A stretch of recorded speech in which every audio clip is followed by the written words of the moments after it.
12월 27일 목양 칼럼입니다. 나를 따르라.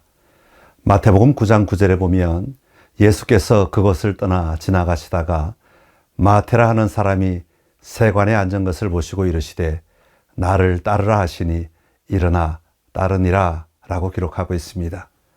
예수님은 사역을 시작하시면서부터 사역을 마무리하실 때까지 계속해서 사람들을 부르셨습니다. 그리고 말씀하시기를 나를 따르라고 하셨습니다.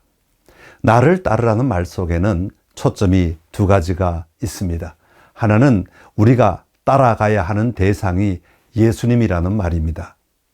예수님이 초점입니다. 그리고 또 하나는 행동해야 합니다. 따르는 삶이 함께 있어야 합니다. 국제제자훈련원이 번역한 발견이라는 책에는 미국 윌로크릭 교회와 7개 교회 약 5,000명의 성도를 3년간 인터뷰하면서 그들의 마음을 더 깊이 이해하고 영적 성장을 측정하는 방법을 찾아 성도들을 돕기 위해 시도한 내용을 소개하였습니다. 성도들의 영적 상태를 크게 분류를 해보았더니 4단계로 성도들이 변화하는 것을 발견하였습니다. 첫 번째 단계는 그리스도를 알아가는 단계입니다. 두 번째 단계는 그리스도 안에서 성장하는 단계입니다. 세 번째 단계는 그리스도와 친밀함의 단계입니다. 그리고 마지막 네 번째 단계는 그리스도 중심의 삶을 사는 단계였습니다. 그리스도를 알아감의 단계는 하나님에 대한 기초적인 믿음을 가지고 있습니다. 그러나 그리스도에 대해 또 그분이 자신의 삶에 어떤 역할을 하고 있는지에 대해 확신이 없는 성도들입니다. 두 번째 단계인 그리스도 안에서 성장하는 단계에 있는 사람들은 그리스도와 인격적인 관계를 맺고 있었습니다. 그들은 자신의 구원과 영생을 주님께 맡기기로 헌신했지만 예수님과의 관계가 어떤 의미인지에 대해 배우기 시작하는 단계였습니다. 그리고 세 번째 단계인 그리스도와 친밀함에 있는 사람들은 매일의 삶 속에서 그리스도를 의존하는 사람입니다.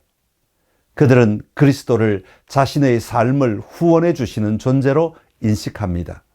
그들은 자신들이 직면하는 문제들에 관해서 매일 주님의 도우심과 인도하심을 간구하는 사람입니다.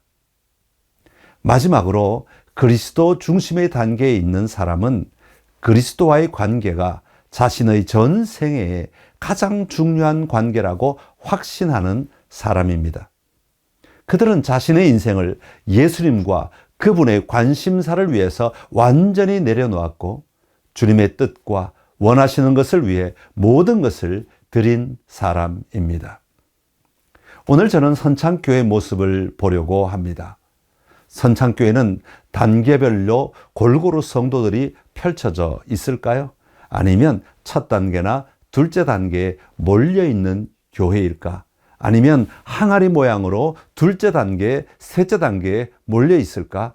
아니면 넷째 단계 쪽에 사람들이 더 많을까? 아직 선창교회는 구체적으로 성도들 한 명 한 명을 인터뷰하여 신앙의 정도를 측정해 보지는 않았습니다. 그러나 우리 각자는 자신의 신앙 정도를 잘 알고 있을 것입니다. 여러분 자신은 위의 4단계 중에 어떤 단계에 있다고 생각하십니까? 이 이야기는 지금 내가 어디에 있느냐를 따지려고 하는 질문이 아닙니다. 그것보다 우리의 다음 걸음은 어디여야 하는가를 보여주는 질문입니다. 성도들은 영적인 변화가 반드시 있어야 하는 사람입니다.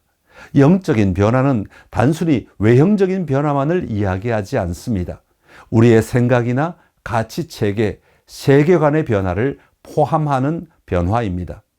하나님이 싫어하시는 것을 하는 삶에서 하나님이 원하시는 일을 하는 삶으로 바뀌기 위해서는 우리를 움직이는 생각이나 가치가 변화되어야 하기 때문입니다. 한 해를 마무리하면서 어디까지 우리가 걸어왔는지를 생각해 봅시다.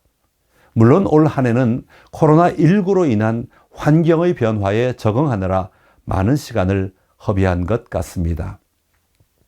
새해에는 성도들이 각자가 나가야 할 분명한 방향을 바라보며 나를 따르라고 외치시는 주님의 음성을 듣고 나아가기를 소망합니다.